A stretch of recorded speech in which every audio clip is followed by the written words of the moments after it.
Hello everyone, मैं हूं संजय। मेरे चैनल बुद्धि ज्ञान पर आपका स्वागत है। दोस्तों, हम लोग इंडियन कॉन्स्टिट्यूशन पढ़ रहे हैं और इंडियन कॉन्स्टिट्यूशन के फंडामेंटल राइट्स यानी इंडियन कॉन्स्टिट्यूशन के पार्ट 3 के अंतर्गत फंडामेंटल राइट्स को भी हम लोग पढ़ रहे हैं। उस फंडामेंटल राइट्स में राइट टू फ्रीडम के अंतर्गत अभी हम लोग चर्चा करने वाले हैं। और राइट टू फ्रीडम के अंतर्गत हम लोग मुख्यतः 5 अनुच्छेद के बारे में चर्चा करेंगे। Article 19, article 20, article 21, article 21A और आर्टिकल 22। दोस्तों, पिछले वीडियो में हमने बना चुके हैं आर्टिकल 19 के ऊपर वीडियो। जो दोस्त हमारे उस वीडियो को नहीं देख पाए हैं वो प्लीज़ मेरे प्लेलिस्ट में जाकर उस वीडियो को आप देख सकते हैं। अब आगे चर्चा करते हैं आर्टिकल 20 की। आर्टिकल 20 कहता है कि प्रोटेक्शन अगेंस्ट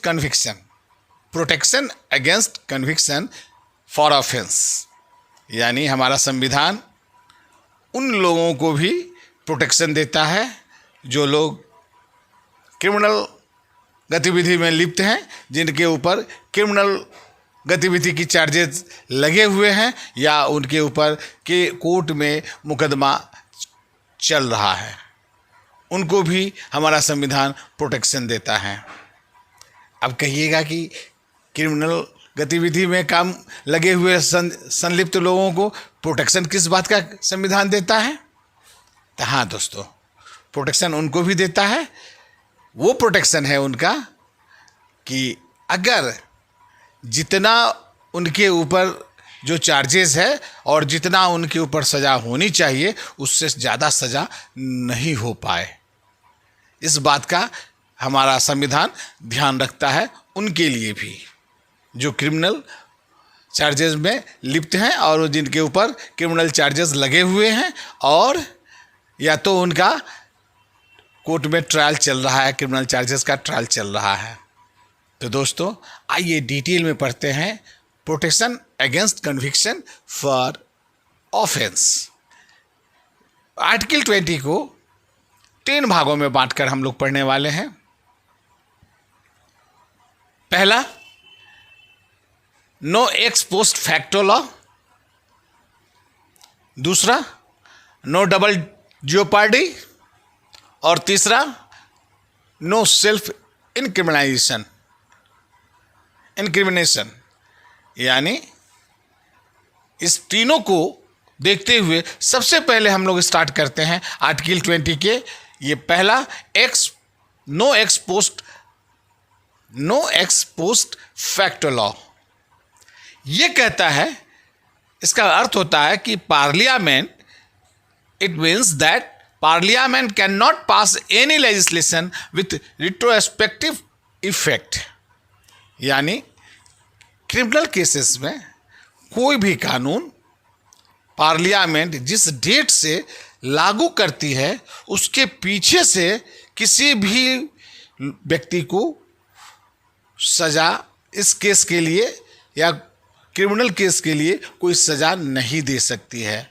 अर्थात पार्लियामेंट जिस किसी भी कानून को पास करती है क्रिमिनल क्राइम्स के मैटर में, जो भी क्राइम के लॉ को पास करती है उस डेट के पीछे से किसी भी व्यक्ति को सजा नहीं दी जा सकती है। इसका मतलब है, इसका अर्थ है कि this limitation is imposed only on the criminal laws. और यह जो लिमिटेशन है सिर्फ और केवल सिर्फ क्रिमिनल लॉज पर ही इम्पोज होता है। और कोई सिविल लॉ है उस पर वो पीछे से रेट्रोस्पेक्टिव इफेक्ट लागू हो सकता है, लेकिन क्रिमिनल के ऊपर जो है कोई लॉ होगा उसको जो है this limitation is imposed only on criminal laws. जिस डेट में कानून बना हुआ है उसके पीछे से कोई भी लॉ किसी भी व्यक्ति पर इम्पोज्ड नहीं किया जा सकता है। जैसे कि एक लॉ है प्रिवेंशन करप्शन एक्ट 1988।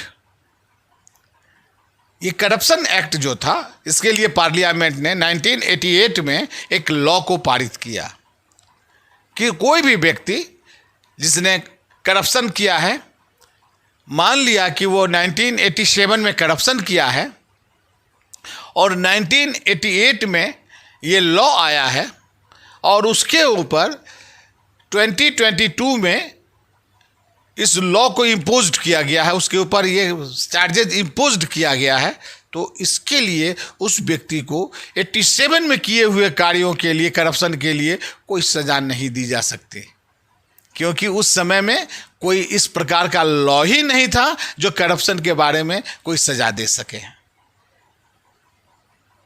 चलिए दूसरा पॉइंट देखते हैं कि नो डबल जियोपार्डी। ये लॉ कहता है कि no person shall be prosecuted and punished for the same offence more than once. यानी कोई भी व्यक्ति अगर एक अपराध करता है, उस अपराध के लिए उसकी जो भी सज़ा हो वो एक बार अगर मुकर्रर हो जाता है, यानी एक बार वो सज़ा उसको दे दी जाती है, तो भारत के और किसी भी कोर्ट में उसके ऊपर इस सज़ा के लिए कोई दूसरा सज़ा नहीं दी जा सकती है।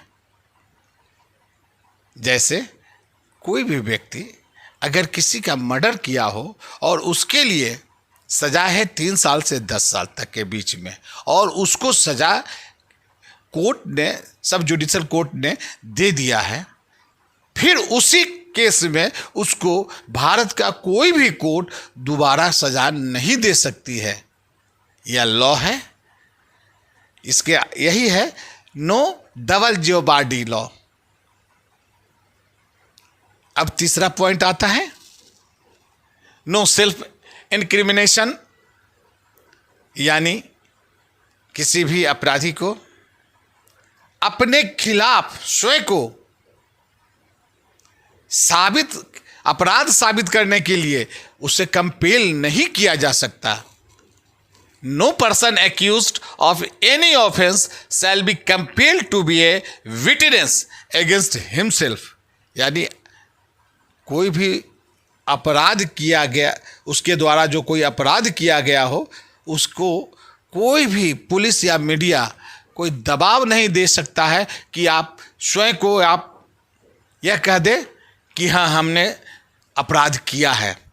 अगर ऐसा होगा तो कोर्ट इसको विटनेस नहीं मानती है। हाँ, कोर्ट के अंदर अगर यह बात साबित होती है या वो अगर इस बात को स्वीकार करता है तब तो वो बात मानी जाएगी, लेकिन कोर्ट के बाहर किसी भी प्रकार के अपराध के लिए किसी भी व्यक्ति को कंपेल नहीं किया जा सकता है कि आप स्वीकार कर लीजिए कि ये अपराध मैंने किया है।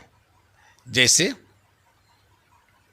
पुलिस लाई डिटेक्टर टेस्ट करती है, वो ज़बरदस्ती कंपेल करती है, मारती है, पीटती है, दबाव बनाती है, 3rd डिग्री अप्लाई करती है, ताकि वो यह बात स्वीकार कर ले कि हाँ हमने ये अपराध किया है। लेकिन कोर्ट में इसका कोई वैल्यू नहीं है जब तक कि वह कोर्ट के अंदर जाकर, कोर्ट के सामने जाकर यह स्वीकार नहीं करता है। तो ये प्रोटेक्शन जो है उसको भी, किसी भी अपराधी को उससे यह प्रोटेक्शन कानून हमारा देता है कि वो नो सेल्फ इनक्रिमिनेशन किया जा सकता है, यानी कि वो स्वयं के लिए, अपने आप के किए हुए कार्यों के लिए स्वीकार करने के लिए उसको कोई दबाव नहीं बना सकता है। तो दोस्तों, ये आर्टिकल 20 के अंतर्गत protection against conviction for offence के लिए ये तीनों पॉइंट आज हमने जाना। अब आगे अगर यहाँ तक आपने वीडियो देख ही लिया है तो प्लीज़ जो हमारे चैनल पर नए हैं वो सब्सक्राइब कर दें, एवं अगर ये वीडियो आपको थोड़ा भी अच्छा लगा हो तो लाइक और शेयर ज़रूर कर दें दोस्त, ताकि ज़्यादा से ज़्यादा लोगों तक ये हमारा वीडियो पहुंच सके, जैसे आपको अच्छा लगा दूसरों तक ये वीडियो पहुंच जा सके। धन्यवाद।